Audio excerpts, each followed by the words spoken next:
Well, good evening and welcome to Queer News Tonight. This is the world's first and only LGBTQ plus daily evening television news.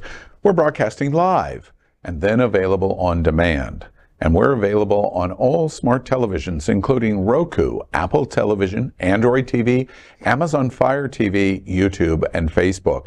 It's time to queer up the news. It's Monday, May 1st, 2023. We are live and literally out of the closet and into the headlines. So many of your important stories we're going to tell this evening on Queer News Tonight.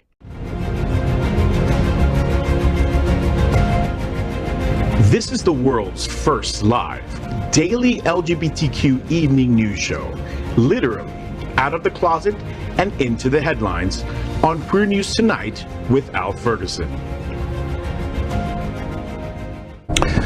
Well, I'm your anchor at Queer News Tonight, Al Ferguson, and this evening we bring you the news of and a perspective representing the LGBTQ plus community from South Florida, America, and across our planet. This is the world's first and only unedited live LGBTQ plus evening news show. Whatever happens unique in LGBTQ plus news, you will see it and you'll hear it.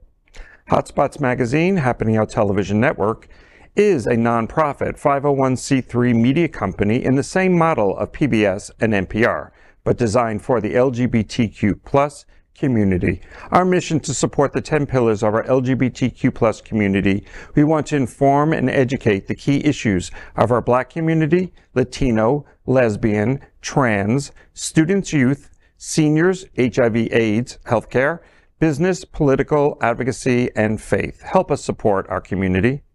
We are part of one of the largest LGBTQ plus media companies in America, Hotspots magazine and Happening Out Television Network. Our magazine is celebrating 38 years of the LGBTQ plus experience, and our television news, talk, and entertainment shows support our mission to educate the LGBTQ plus and broader community. Well, let's welcome anchor Bad Papi. Bad Papi is a Latina gender-fluid drag artist who redefines what it means to be trans and non-binary in the Latin community.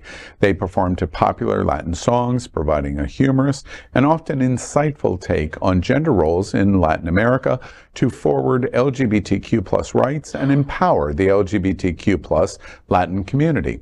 Bad Papi is an icon for the Latin LGBTQ plus community and will forever be the baddest Papi in town. Welcome, Bad Papi. Thank you so much. And now let's welcome anchor Glen Wienzimer. Glen is the founder of the Smart Ride, an annual 2-day 165-mile bicycle ride from Miami to Key West. The Smart Ride is celebrating its 20th consecutive year, providing funding for AIDS services organizations throughout Florida. Last year alone, over 10,000 individuals and organizations made donations to fight HIV/AIDS. In the past 19 years, more than $14.9 million has been raised and returned to help individuals at risk for or infected by HIV live healthier, more fulfilled lives. Glen also owns Bona Italian restaurant in the heart of Wilton Manors. Bona Italian holds weekly Give Back Mondays. In the past 6 years, Bona has raised and returned over $60,000 to help local organizations meet their mission. If that's not enough, Glen is the travel director and has crisscrossed the globe, helping corporations hold their businesses meetings. Welcome, Glen. Thank you. So tonight is our Give Back night at Bona, and it'll be for Sunshine Cathedral, where we're coming from right now. The other thing I just wanted to mention is for Smart Ride, as everyone knows, we had that horrible flood a few weeks ago in Broward House, which is our local benefiting agency, was badly flooded, and their ALF, their assisted living facility, all 60 some odd residents were all moved out. So this weekend our board met, and without getting a request from them, we've offered to pay for 60 new mattresses and linens and everything for all of the folks when they come back and get resettled in, as a way of helping Broward House out and ultimately those who are in need. Bravo. Excellent. Thanks. So let's welcome anchor Mateo Ventura Bruer.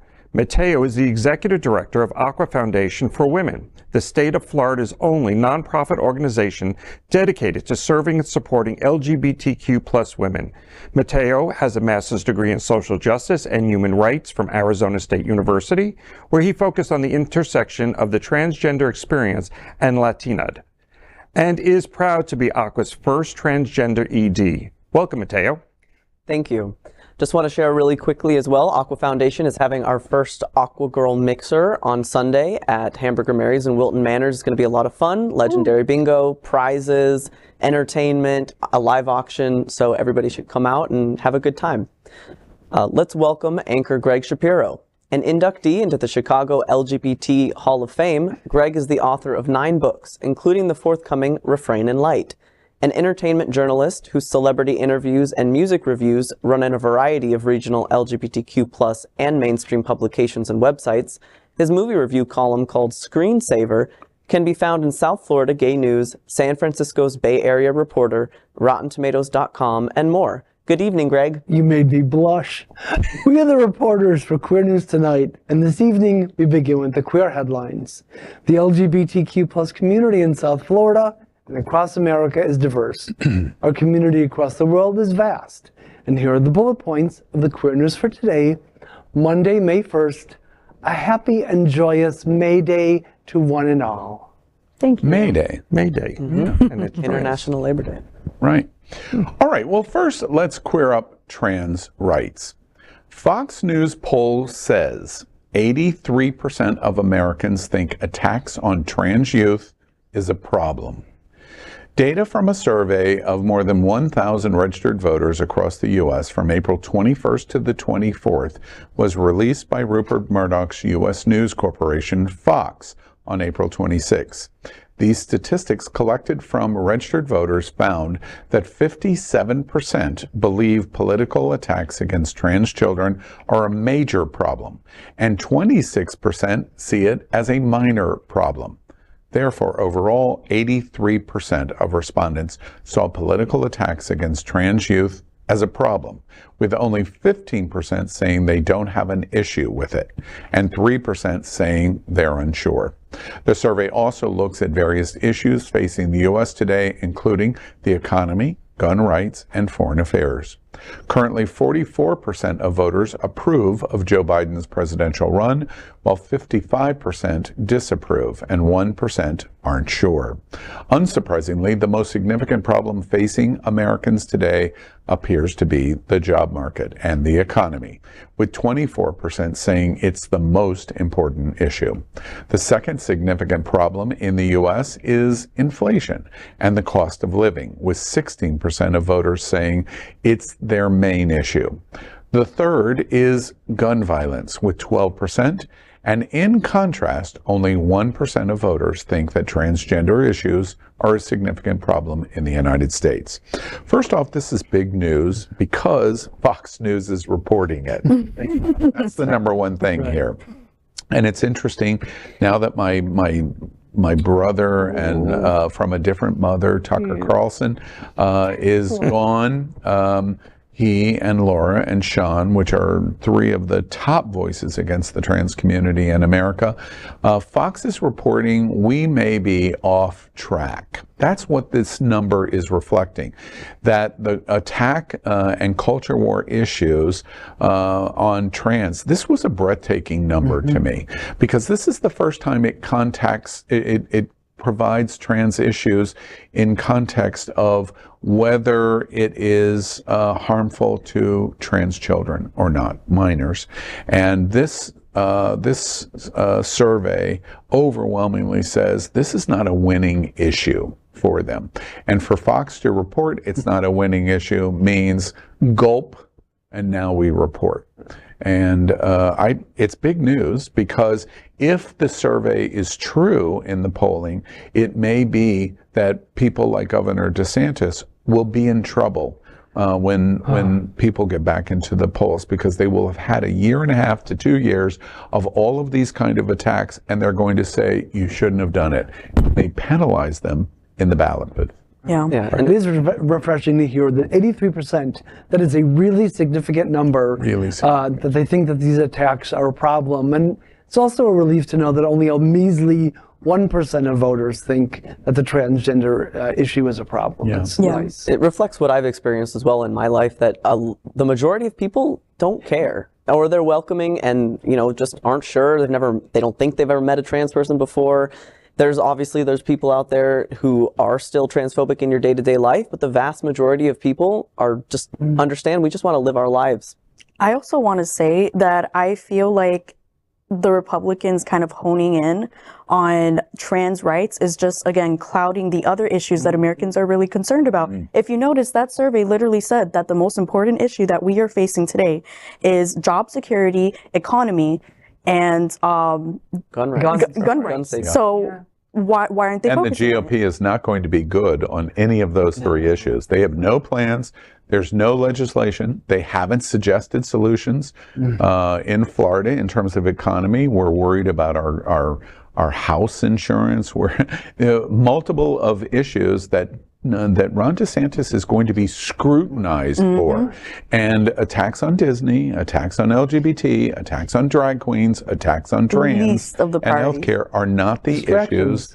They're distractions, and they're not the issues that we want to pay attention to. It'll be interesting to see how Fox reacts to this, whether they double down, and despite the statistics continue to spew lies after this, you know, or whether they're going to move forward and maybe make some changes. You know, one final thing. What do you think, Glenn? What are they going to do? Are they going to double down, or are they going to make some changes? I don't know what Fox is. There have been so many surprises. When you spend $750 million to say we're liars, and we probably should stop lying. Right. And we removed Tucker Carlson, who was their biggest income.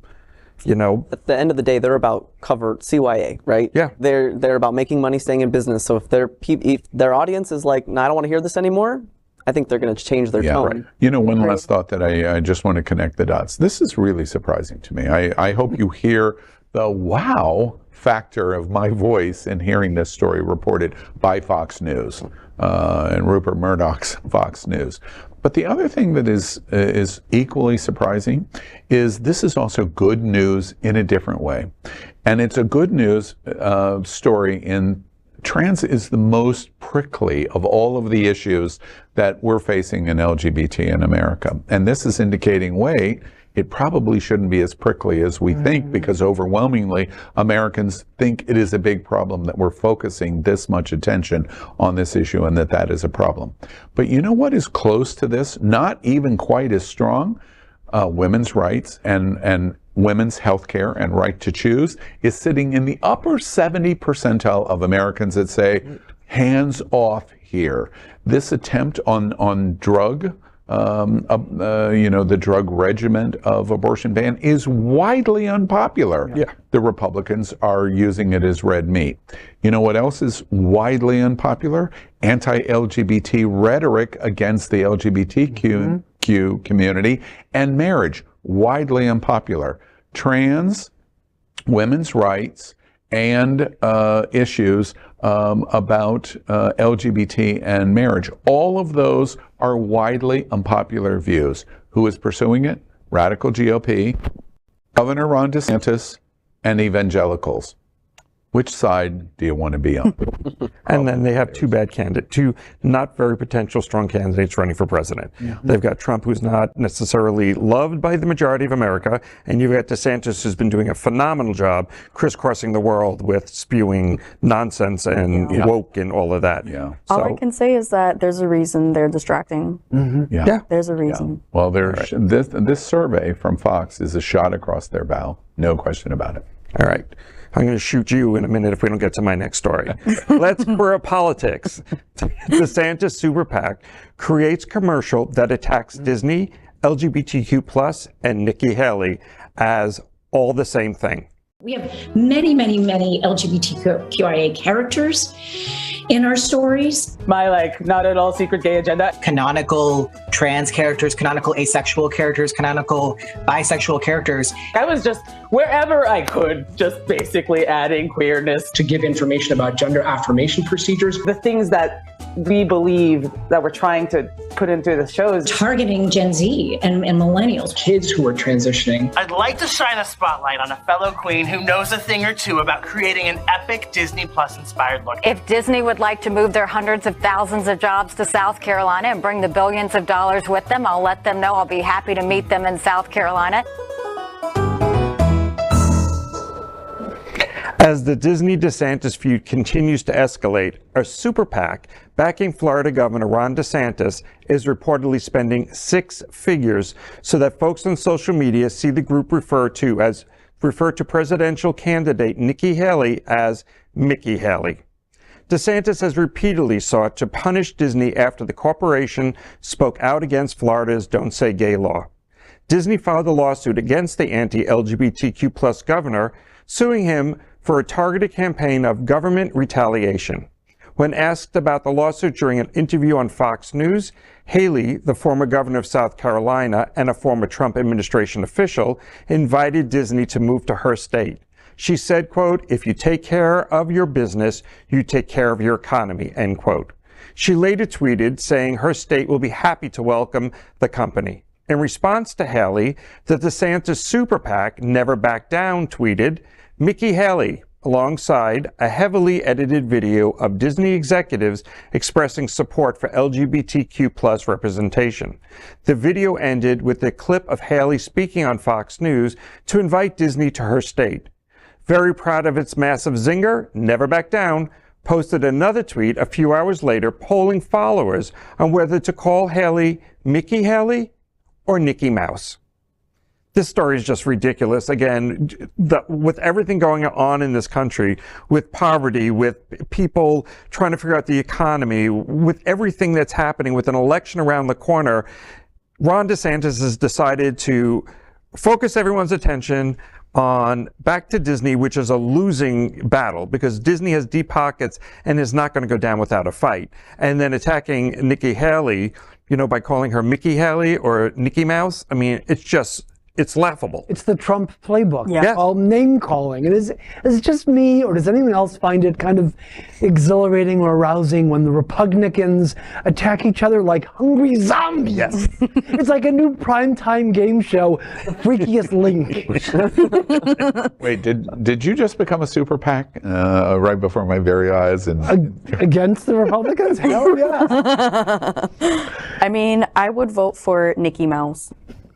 I'm just saying, and I just also want to say that those names are iconic, and if I were her, I would 100% use that to my advantage. Like, honestly. Is exactly what you said. Absolutely. One other thing that I think is interesting in this story is Never Back Down, and which is, I guess, the playbook of Ron DeSantis. Currently, he's able to do that in Florida because he has a super majority. We have moved out of purple into red, even into Miami-Dade County. However, I'm becoming more educated about this tactic in Florida is not a tactic that is going to be, I don't think, as successful nationally. And when Ron DeSantis is challenged first by Donald Trump, I'm beginning to feel, wait, there is a real fight coming that DeSantis is going to lose in Republican primary. And even if he doesn't, and he becomes the Republican nominee, which right now I wouldn't bet my money on Ron DeSantis. I think the arguments that we're hearing that his comfort level in Florida of being the bully that he is in Florida because of the supermajority he has in the House and Senate and in Tallahassee is not going to stand up. Disney's suing him, and their vehement and aggressive actions that they took on Reedy Creek against him are an indication that when somebody pushes back against the bully, frequently the adage is true, the bully runs home and cries to mama. Yeah. And I think that that's what we're beginning to watch in Ron DeSantis. We'll see. Yeah. But I really think that we're beginning to watch, wait, he's not the 50-foot giant that a lot of us thought he was. Yeah. He's a big fish in a small pond. Yeah. And he's about to. And he's poked the bear because Disney did not come out initially all in for LGBTQ. No. They actually stayed quiet on it and reacted late. And he pushed them to now suddenly stand up and go, don't bully Mickey. Yeah. Because we're coming for you. Exactly. And interesting, you say the bear is Disney. I would take that one step farther. The bear is Donald Trump, who criticized him vehemently for his actions. The bear is Nikki Haley, who is criticizing him publicly. She's mocking his Republican conservative chops of going, why would you take on your biggest business in Florida? It doesn't Number one employer. Exactly. It just doesn't make any sense. It doesn't make any sense. Because he's goofy. And our super PAC right to the end, right? Oh, no, definitely. It's an interesting story. We are watching closely, of course. So next, let's queer up the world view. DeSantis says Britain and Kemi Badenoch are committed to following Florida's anti-LGBTQ+ lead. Florida's Republican Governor Ron DeSantis has shed light on Tory Minister Kemi Badenoch's anti-woke mission, revealing that Badenoch committed to following Florida's lead in the UK. DeSantis spent April 28th in the UK on the last leg of his 4-country tour of Japan, Israel, and South Korea as part of an effort to boost his profile as a Republican presidential hopeful.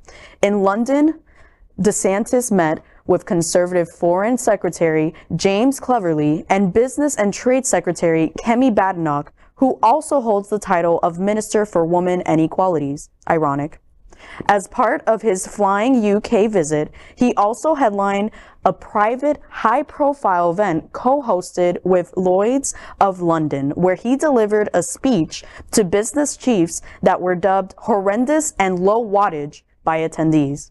In an interview with The Telegraph, published on Sunday, the Florida governor indulged in a bizarre rant about woke ideology and claimed that Badenoch not only complimented what we are doing in Florida, but is committed to doing the same in Britain. At no point in the interview did DeSantis define what did he mean by woke ideology. The Florida governor is known for his support for extreme anti-LGBTQ+ legislation, including the state's expanded Don't Say Gay law. LGBTQ+ rights group Equality Florida described the Don't Say Gay expansion as an insatiable lust for government censorship. Now, can I tell you that the Brits are just iconic for saying that? Like, they really have the best comebacks to these ridiculous people, honestly. Because Ron DeSantis is a clown. He's a clown, and unfortunately, there are people out here in the world that also follow his ideology. But like we were saying before, I don't think that's gonna fly for the rest of the nation. I just don't. Well, poor, delusional, as they said, quote, horrendous and low wattage. That's great, unquote. DeSantis thinking of Florida as some kind of warped good example, traipsing off to New Hampshire, Ohio, and points beyond, while we were surviving a flood here in Fort Lauderdale, and he is yet to come here. Oh, yeah. And take care of us. Oh, yeah. The city of Fort Lauderdale is doing a lot more for its people than getting FEMA on the ground where he's... Why is he in Japan? Anyway, I think it's a really great point. There's an insatiable lust for government censorship because that's what he's about, controlling the people he deems that should be under his control, which includes children, LGBTQ people, women, anyone he doesn't agree with. And again, from the Trump player book, the media are the enemy of the people. Go ahead. Gregg zeroes in on the Lloyd's of London event that he participated in the comments about it was horrendous and it was low wattage. To me, those are dog whistles that are interesting to me because what they're saying is the English mindset, the UK mindset that is in the room that is conservative. They wouldn't have been in the room if they weren't advocates of the conservative nature that Ron DeSantis represents from Florida, is interesting because those are words to say, well, we agree with a lot of what he said, but we just hate the way he delivered it. and that is an ultimate insult to Ron DeSantis and an ultimate compliment to Donald Trump. And the reason is because in reverse, we've watched 6 years now of ridiculousness since really 2015, 7 years of Donald Trump. But boy, can he deliver it. And as a result, it propelled him into the White House, to the shock and horror of everyone that was a Hillary Clinton supporter. Who at the table thinks that Ron DeSantis is going to be able to accomplish that to the same degree that Donald Trump can? Who thinks that he will be able to do it against a Donald Trump? It's not going to happen. So as a result, it's attacking his mentor. Exactly. And so as a result, we're hearing a preview of what we're going to hear in the next 9 months. Horrendous and low wattage. And that can't get your nomination ultimately. It's looking bad for the Tallahassee team, I'm just telling you. Next, let's queer up travel. Key West Island House is sued by a woman over access. A Florida Keys woman says she is the victim of discrimination after being denied a stay at an all-male clothing-optional resort geared towards gay and bisexual men in Key West. But the story is all kinds of messy and stems from 2 previous incidents. According to a complaint filed to the Florida Commission on Human Relations against the Island House Key West Resort, state resident Amina Chaudhry claims the business has a discriminatory policy that caters to male patronage over women, and she is seeking to have the policy reversed. Representing herself during an administrative hearing about the complaint, Chaudhry said she is seeking no monetary damages and only wishes to have any court costs and legal fees incurred covered by the resort's owners. But the plot thickens. According to the owners of Island House Key West, women are allowed and encouraged to stay at the resort. There are separate apartment units available for this purpose. However, Chaudhry was one of many non-guests at the resort who were asked to leave after the end of a Pride fundraising event held at its pool, and the resort returned to a clothing-optional dress code. The owner explained that Chaudhry was asked to leave because she was not a guest at the resort, not because she is a woman. I mean, I think this is pretty self-explanatory. I do think there are instances where what's in policy written down might not reflect what's going on in practice. Like, oh, we might be welcome to all, but when you show up at a place, there's definitely a similarity and you might not fit that, and you might not feel welcome. But that's not, I think, what the courts are meant to be used for. If it's an actual practice of repeatedly asking people to leave despite being open to everyone, that's when we get involved with civil rights. I don't think that, again, I wasn't there. I don't know, but I think from my seat, and when this news came up, I realized, wait, I'm not as familiar with what the legal stance is that I should be. I have experience at Sawmill. I've been to the Island House and stayed at the Island House many, many, many times. My first reaction was, wait, if it was an all-women's resort, I would cheer an all-women's resort. First off, I'm sorry that there isn't an all-women's resort in Key West like there used to be. But I think if women are comfortable and they want a safe space in a guest house, they should be able to do that. And far be it from me to impede or impinge on the privacy that they would like. I would wish that it went both ways. Now, whether it is a technical legal justification, I don't know that. The line that I believe of the hair split here is that you can stay at the property, but the nature of the pool and clothing optional is you're not a guest of that resort, and I believe that that's the hair that's being split. Now, the end ramifications of that I don't know. So those are my two observations to it. My experience is with Sawmill.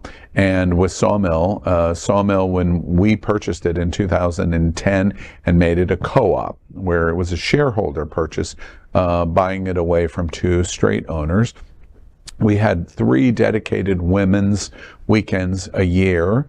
And while we did not exclude men, we made it very clear it's inappropriate for you to be at the pool, and we would appreciate it if you wouldn't, but we didn't ban you.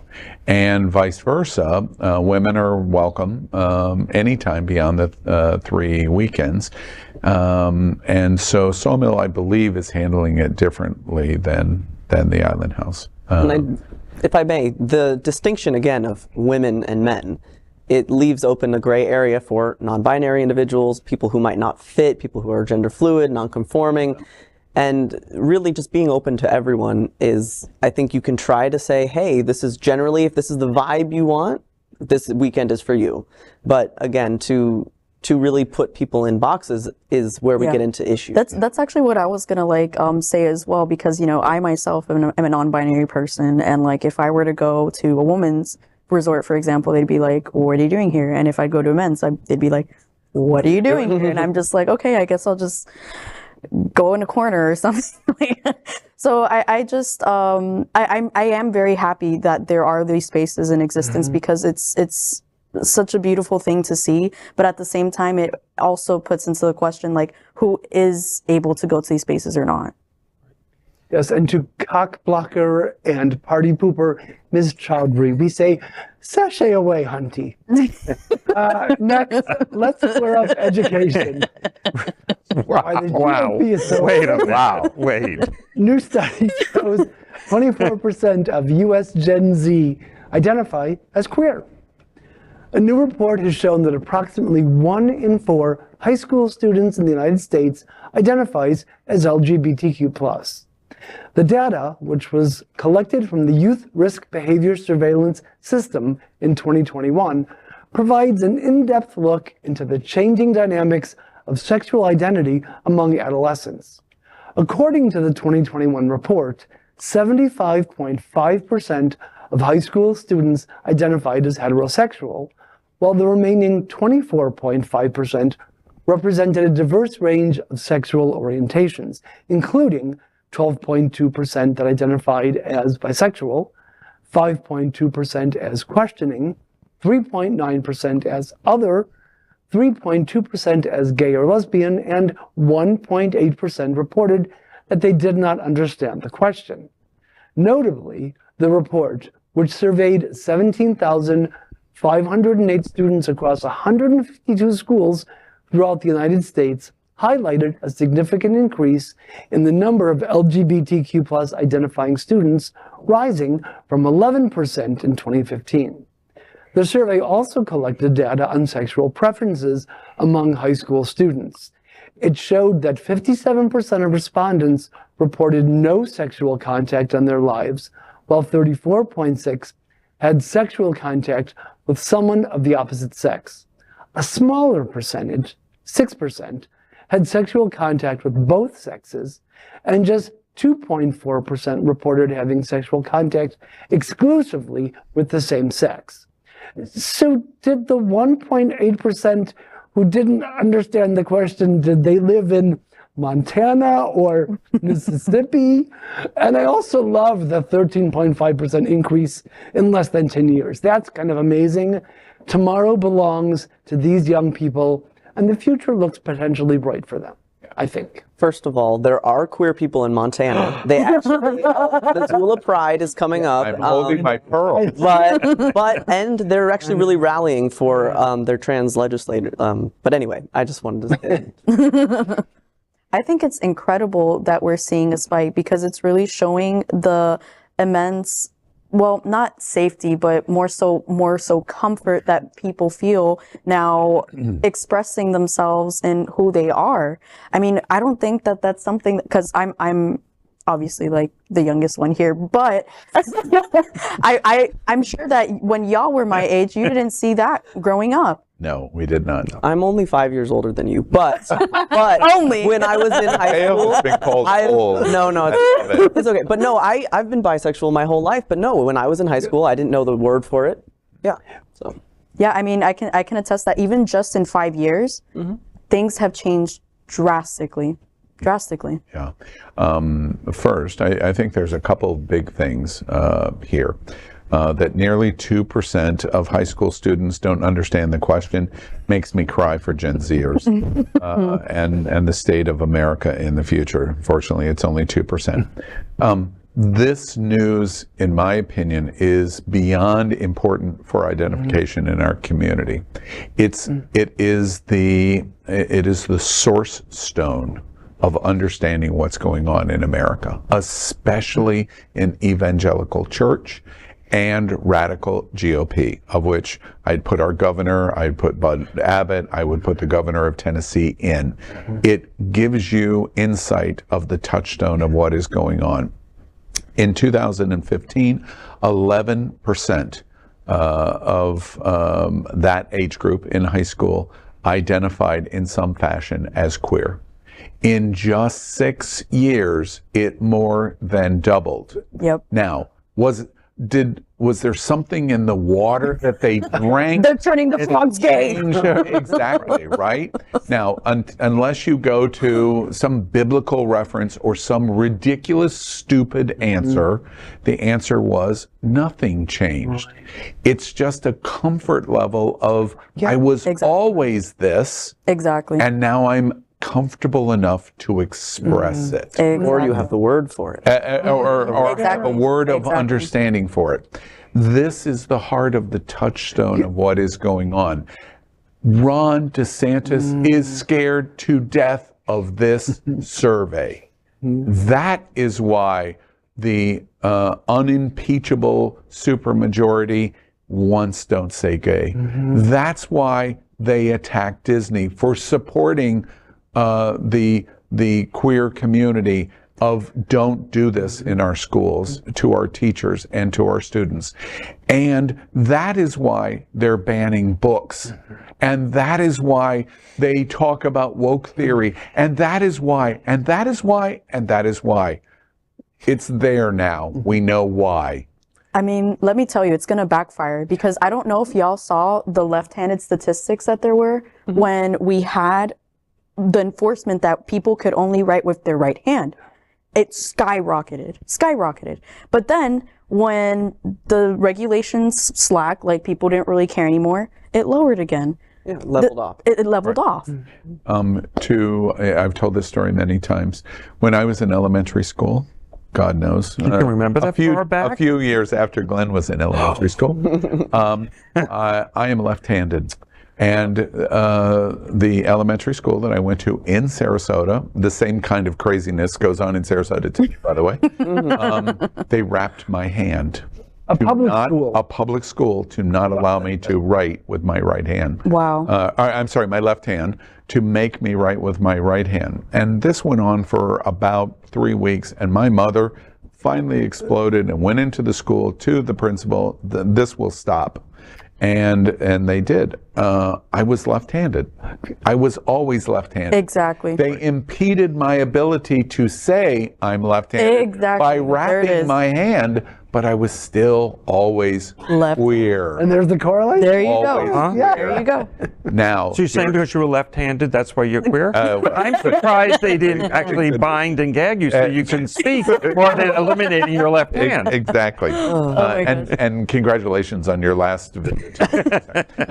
But the reason why this report is so incredibly important to us is it's the touchstone to say, okay, you might win on Don't Say Gay today.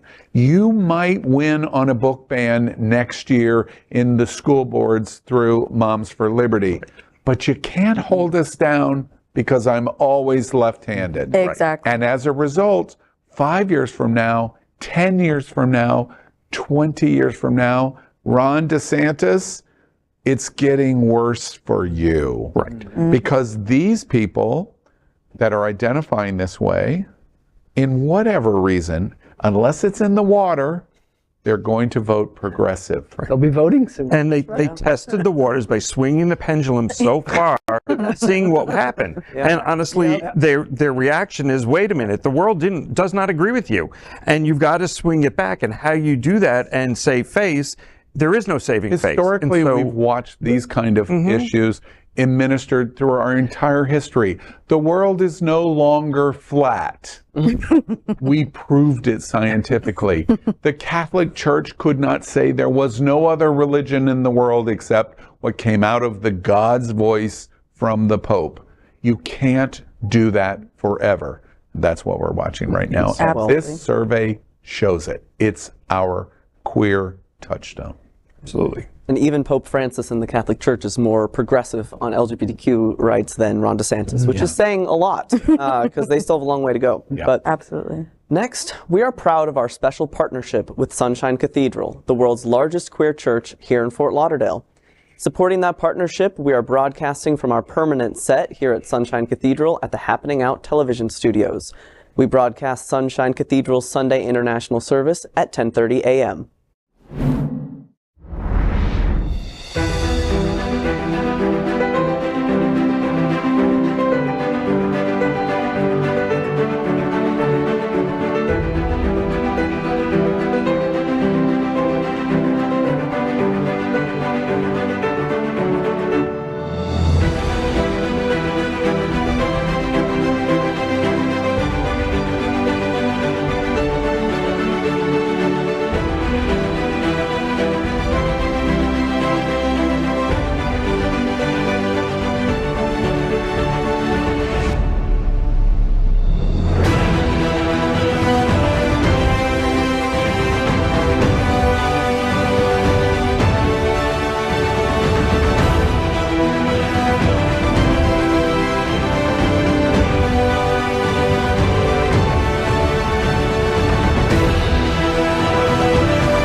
Well, we finish tonight's Queer News headlines with a segment we call LGBTQ plus 1 Minute News.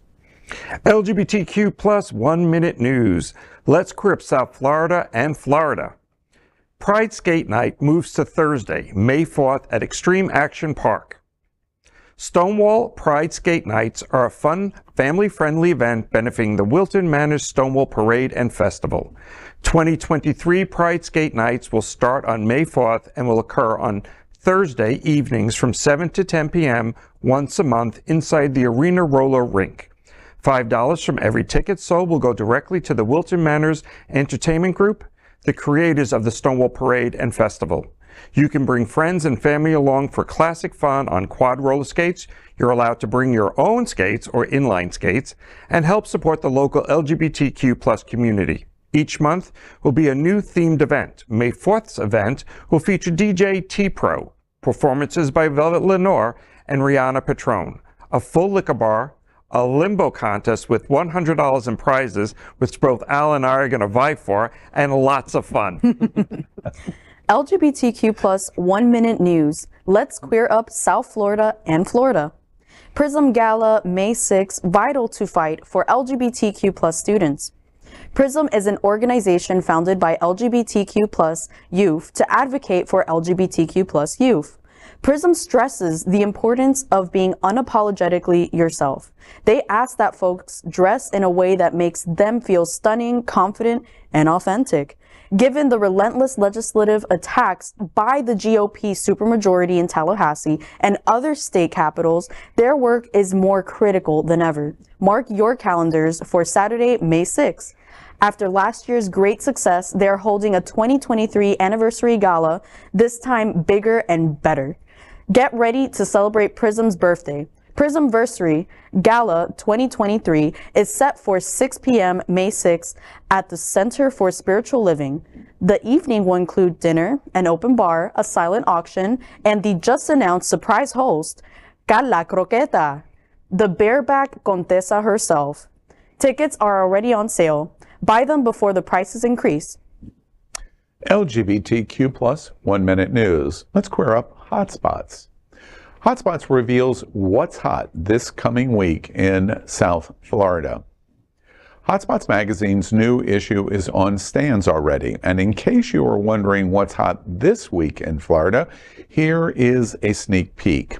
On Wednesday, May 3rd, Alibi Monkey Bar will host Balada Made in Rio with DJ Gus K and Weebirth at the bar. On Thursday, May 4th, Pride Skate at Extreme Action Park will begin and take place every Thursday from 7 to 10 p.m. first Thursday of every month.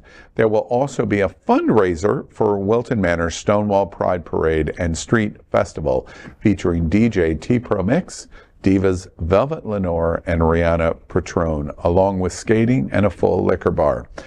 Saturday, May 6th, Eagle Wilton Manors will hold a monthly full moon party starring DJ Seth Breezy.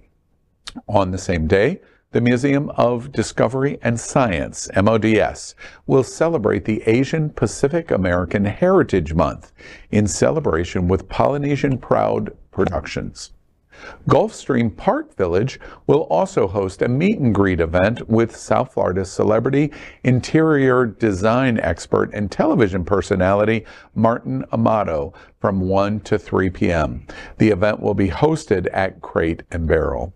Saturday, you can also enjoy Noche Latina Saturdays inside the Manor Complex, celebrating Cinco de Mayo with Erica Norell as Selena and Crystal Ross LePage. The night will also star resident DJ Dunkel and sexy Latin go-go poppies. On Sunday, May 7th, the Sunshine Cathedral Center for Performing Arts will present Tan to 10. LGBTQ plus 1 Minute News, let's queer up politics. Florida was the most prized swing state for decades. That won't be true in 2024. For decades, Florida was an essential element of every candidate's strategy for winning the presidency. Its status as a swing state, with victory within reach for either party, and the enormous trove of electoral votes for the winner, often made it the nation's most hotly contested election battleground. Candidates, for whom time is their most valuable commodity, lavished attention on Florida. Celebrity surrogates poured into court pockets of voters from the state's diverse communities, and enormous sums of money were spent on TV ads and field organizers. But in 2024, much of that time, energy, and money will be traveling to other states, not Florida. The state is on a longer inside elections list of 15 competitive states, especially after President Joe Biden's 2020 victory showed that a Democrat can win the presidency without Florida's electoral votes. LGBTQ plus 1 Minute News. Let's queer up civil rights. U.S. postpones Uganda meeting on HIV protection scheme after the anti-LGBTQ plus bill passes. Country, we will have our morals, we will protect our children, and we are making this law, for ourselves, we are making this law for our children, we are making this law for the children of our children. This country will stand firm. And once it passed, I can tell you, Madam Speaker, we are going to reinforce the law enforcement officers to make sure that homosexuals have no space in Uganda. A U.S. State Department spokesperson told Uganda officials that it needed time to consider the ramifications of the bill before it could continue talks on the U.S. President's emergency plan for AIDS relief. The scheme is an international effort launched in 2003 to help fund HIV treatment in over 50 countries, particularly in the continent of Africa, and includes a $400 million funding program in Uganda. But after lawmakers in the Eastern African nation passed the draconian anti-homosexuality bill on March 21st, officials have said more time is needed before meetings between the country can continue. The homophobic legislation criminalizes publicly identifying as LGBTQ+ in the nation, with punishments ranging up to 20 years in jail. LGBTQ plus 1 Minute News. Let's queer up LGBTQ plus civil rights. Joe Biden issues presidential proclamation for the 70th anniversary of the Lavender Scare. When you You learned about the 1950s in history class, you probably covered McCarthyism and the Red Scare, when the government rounded up anyone they suspected of being a communist and put them on trial. But you might not have learned about the Lavender Scare, when possibly thousands of people were fired from government jobs for being gay. The Lavender Scare was this fear that really permeated American culture in the 1950s during the Cold War, that gay men and lesbians had infiltrated the federal government. It really gets started by Joseph McCarthy and his rhetoric about subversives in the State Department. Communists were not the only people he was concerned about. He was concerned about homosexuals there as well. It was believed that gay men and lesbians were a threat to national security because they were in the closet, presumably subject to blackmail. Recently, President Joe Biden issued a proclamation acknowledging the 70th anniversary of the Lavender Scare, a 1950s firing spree that took place after President Dwight D. Eisenhower signed an executive order banning LGBTQ+ people from working for the U.S. government, accusing gay and lesbian employees of working with the Soviet Russian Communist Party to compromise the country's national security. The president lamented the lives that were destroyed by the Lavender Scare, and he praised the brave activists who stood up in the face of it to fight for equality. He celebrated the great progress LGBTQ+ people have made and his administration's dedication to the community, but also acknowledged that the struggle for equal justice is not over. LGBTQ+ 1 Minute News. Let's queer up drag culture. Drag Isn't Dangerous telethon broadcasts worldwide on May 7th. A coalition of LGBTQ+ media groups and companies announced in March month that they are teaming up to fight back against harmful political and media narratives about drag performers and trans people. The Drag Isn't Dangerous campaign, which will be broadcasted on May 7th, aims to raise awareness and funds for LGBTQ+ causes and organizations that support drag and trans performers, especially in areas that are under attack. Led by producer entertainment group GLAAD, Q Digital, Out TV, Five Senses, Reeling, Trixie Cosmetic, and Serve Vodka, the campaign will kick off with a social media and digital awareness campaign. The event will be hosted by a long roster of drag performers and celebrities and will feature a mix of live and pre-tape performances, appearances, and testimonials from drag performers, LGBTQ entertainers, and straight celebrity allies. Tickets are available at dragisn'tdangerous.com. LGBTQ+ 1 Minute News. Let's queer up the world view. Auschwitz Museum remembers gay men who were murdered in the Holocaust. The Auschwitz-Birkenau Museum, located at the site of the former German Nazi concentration camp in Poland, recognized a gay victim of the Holocaust. The museum tweeted that a minimum of 77 men with pink triangles were imprisoned in Auschwitz, and 25 more people could have been arrested for their real or alleged homosexuality, but under a different prisoner category. The tweet was posted on the birthday of a German man named Johann Mahler, who was born on April 24, 1897, and imprisoned at the concentration camp from November 12, 1941, until his murder on February 14, 1942. He was one of at least 77 people imprisoned at Auschwitz.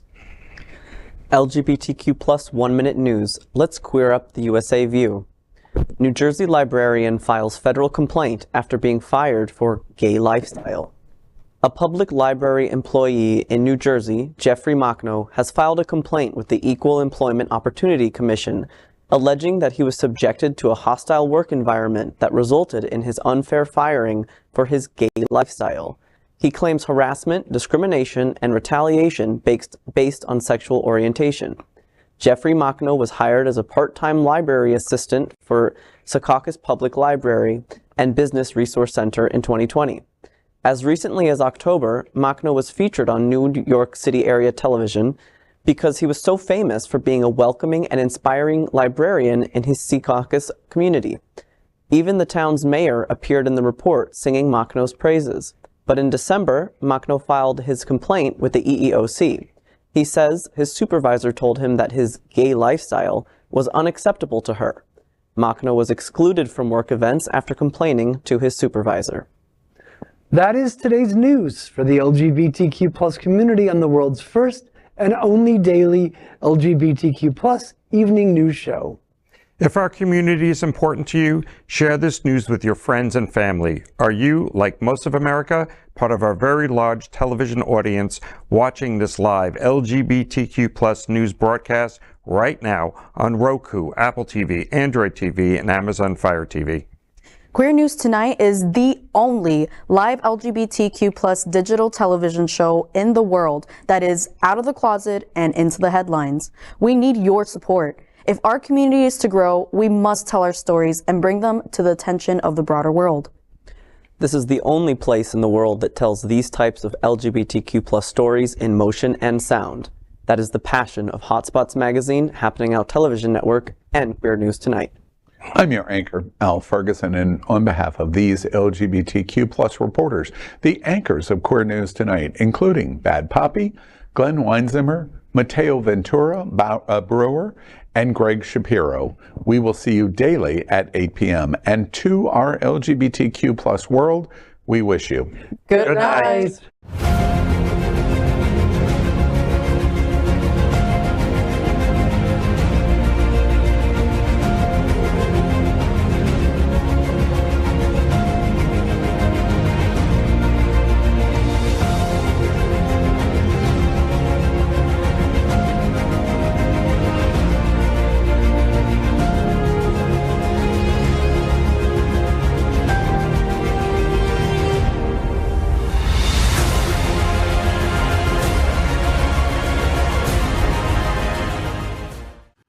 LGBTQ+ news is vital for our community and for the broader world as a whole.